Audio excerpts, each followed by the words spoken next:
Have you ever knocked on wood after saying something positive? Or maybe avoided walking under a ladder because it felt unlucky? Superstitions are everywhere. They sneak into our daily lives, often without us even noticing. But have you ever stopped to ask yourself, why do we believe in them? Where did they come from? And do they really make sense? Today, we're diving deep into the fascinating world of superstitions, how they started, how they evolved through history, and why, in the modern world, we probably shouldn't believe in them anymore.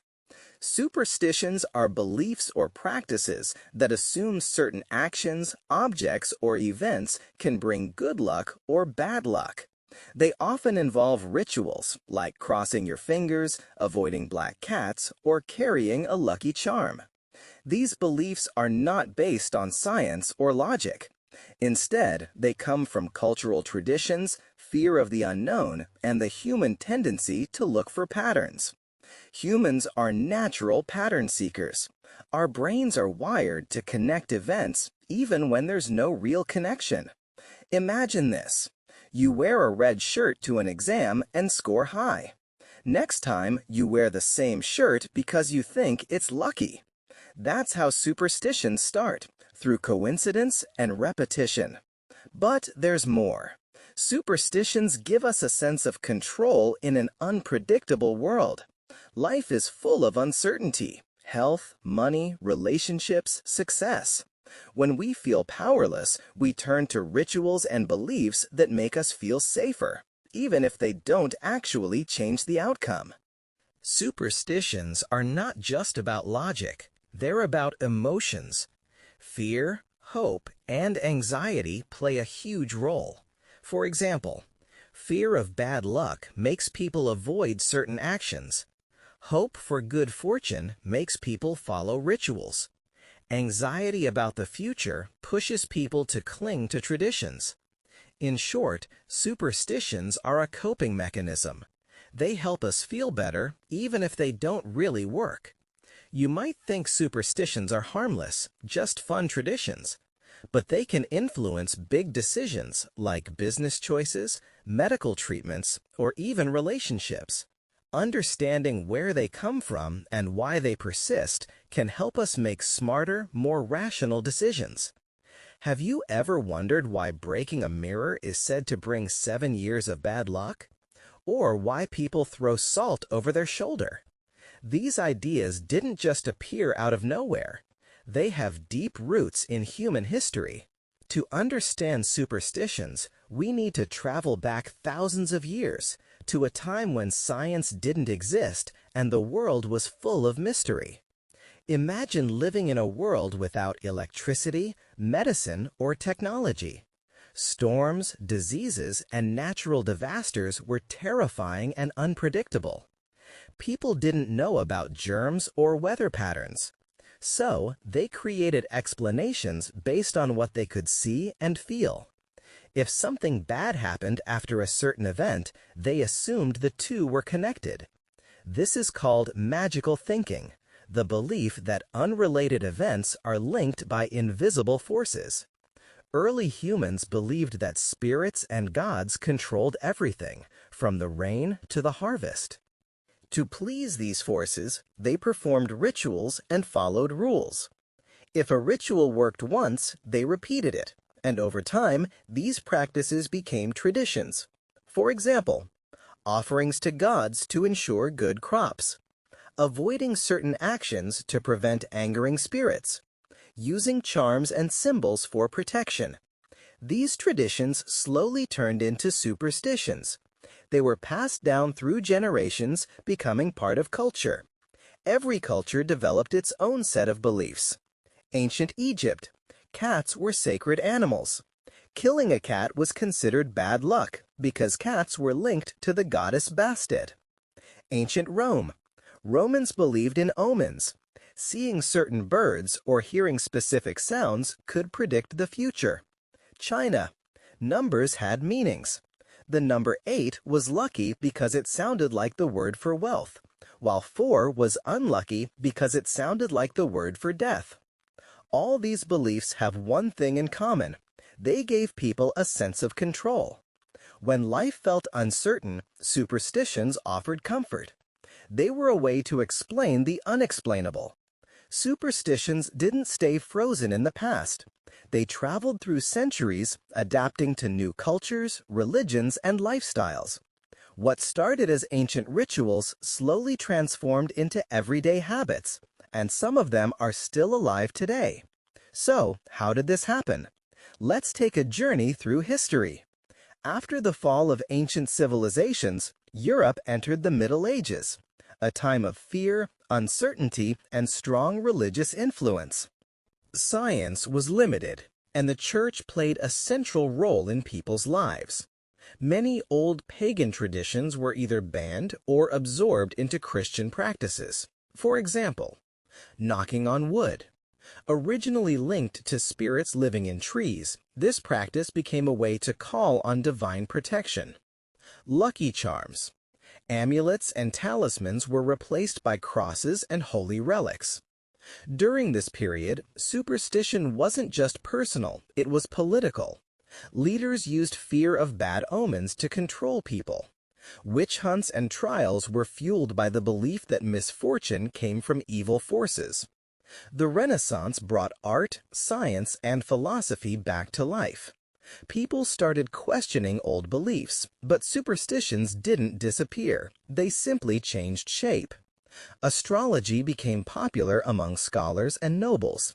Even great thinkers like Galileo studied the stars, not just for science, but for signs of destiny. Fast forward to the 18th and 19th centuries. Machines replaced manual labor, cities grew, and education spread. Logic and technology dominated society. Yet superstitions persisted. Why? Because human psychology didn't change. People still wanted luck and protection. New forms of superstition appeared. Lucky numbers in gambling. Horseshoes above doors for good fortune. Avoiding Friday the 13th. The rise of newspapers, radio, and television gave superstitions a new stage. Horoscopes became a daily ritual for millions. Movies and books romanticized mystical ideas. Black cats, broken mirrors, and haunted houses became symbols of fear and mystery. In the 21st century, we live in an age of smartphones and artificial intelligence. Yet superstitions are still here. People check their zodiac signs online, avoid certain numbers in phone numbers, and follow rituals before big events. Social media even amplifies these beliefs. Viral posts about manifestation and good energy keep magical thinking alive. Superstitions survived because they adapt. They blend with culture, religion, and technology. They're easy to follow, harmless most of the time, and they make life feel less random.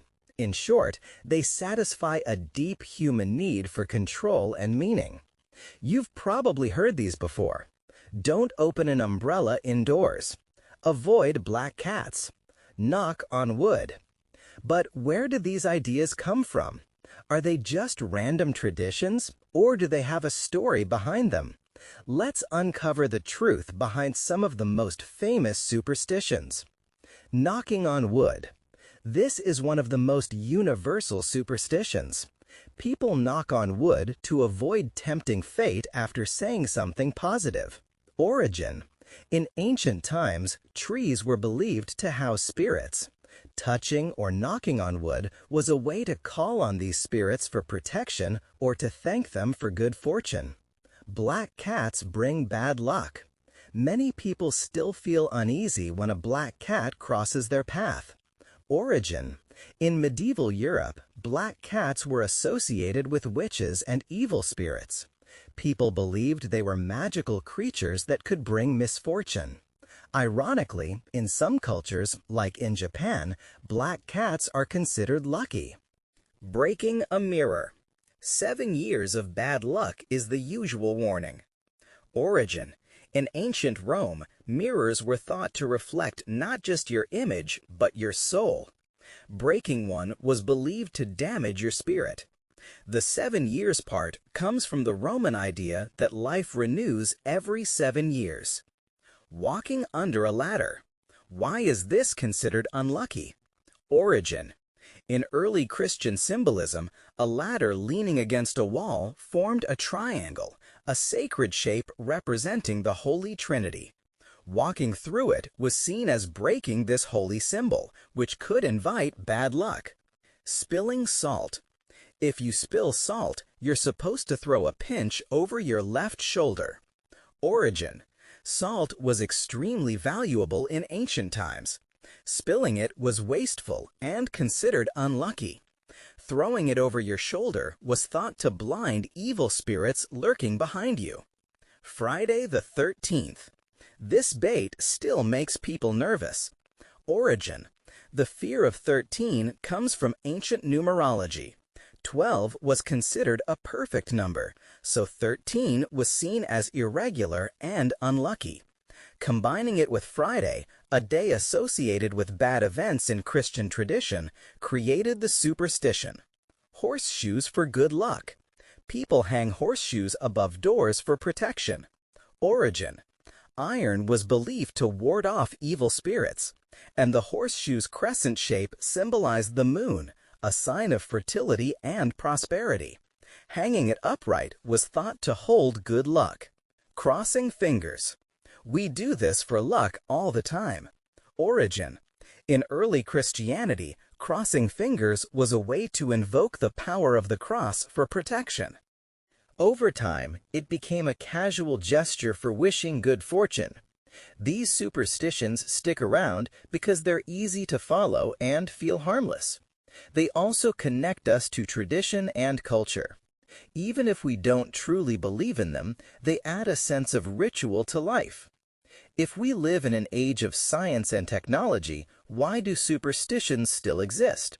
Why do intelligent, educated people knock on wood or avoid unlucky numbers? The answer lies in the human mind. Superstitions are not just cultural, they're psychological. Let's explore the mental mechanisms that keep these beliefs alive. Humans are wired to find patterns. It's how we survive. If you eat a certain fruit and get sick, your brain connects the two, even if the fruit wasn't the cause. This tendency, called apophunia, makes us see connections where none exist. Superstitions thrive on this instinct. If something good happens after a ritual, we repeat it, believing it caused the outcome. Life is unpredictable. We can't control everything: health, weather, luck. Superstitions give us a sense of control. Carrying a lucky charm or following a ritual feels like taking action, even if it's meaningless. Psychologists call this the illusion of control. It reduces anxiety and makes us feel safer. When we believe something, we notice evidence that supports it and ignore evidence that contradicts it. If you think Friday the 13th is unlucky, you'll remember every bad thing that happened on that day, but forget all the good things. This mental shortcut reinforces superstitions. Superstitions spread through culture and family. If your parents avoided walking under ladders, you might do the same, without questioning why. Social pressure keeps traditions alive. In some cases, breaking a superstition can even cause guilt or fear, because it feels like breaking a rule. Superstitions are not logical, they're emotional. They help us cope with stress and uncertainty. Athletes use rituals before games to calm nerves. Students wear lucky clothes before exams. These actions don't change reality, but they reduce anxiety, which can improve performance indirectly. When people invest time and energy in a belief, they resist evidence against it. Admitting a superstition is false means admitting past behavior was pointless. To avoid this discomfort, people keep believing. This is called cognitive dissonance. Some scientists argue that superstition is an evolutionary byproduct. Early humans who assumed danger, even when there was none, were more likely to survive. It was safer to be overly cautious than to ignore a potential threat. This survival instinct still influences our behavior today. Understanding the psychology behind superstitions helps us make better decisions. It shows that these beliefs are not signs of weakness. They're natural human tendencies. But knowing why they exist also empowers us to question them and rely on logic instead of fear. We've explored the origins, history, psychology, and examples of superstitions. Now comes the big question: why shouldn't we believe in them? After all, they seem harmless, right? But the truth is, superstitions can hold us back in ways we don't always notice. Superstitions replace logic with fear. Instead of making decisions based on facts, people rely on rituals or signs. This can lead to poor choices, avoiding opportunities because of a bad day, or wasting time on meaningless habits. Ironically, superstitions meant to reduce stress can increase it. If you believe breaking a mirror brings bad luck, you'll worry for days after it happens. This unnecessary fear adds emotional weight to life. Some superstitions involve buying charms, following rituals, or avoiding certain actions. These behaviors don't change reality. They only consume energy that could be spent on productive goals. In extreme cases, superstitions affect careers, relationships, and health. People might delay important actions because the stars aren't aligned, or choose dates based on lucky numbers instead of practical reasons. Superstitions are rooted in ancient fears. Believing in them means holding on to outdated ideas instead of embracing knowledge and progress. Modern science shows that luck is random. There's no evidence that rituals or charms change outcomes. Success comes from preparation, effort, and smart decisions, not from knocking on wood or avoiding black cats. How to break free from superstitions? Question the belief. Ask yourself, is there any real evidence for this? Replace rituals with logic. Instead of crossing fingers, prepare well for your task. Understand the psychology. Knowing why we believe helps us let go. Focus on what you can control. Effort, planning, and attitude matter more than luck. Superstitions are fascinating. They tell stories about our history, culture, and psychology. But they don't define our future. The next time you feel tempted to follow a ritual, remember, you create your own luck through action, not magic. If you enjoyed this deep dive into superstitions, hit the like button, subscribe for more English learning content, and share your thoughts in the comments. Do you have any superstitions in your culture? Do you believe in them or not? Let's talk about it.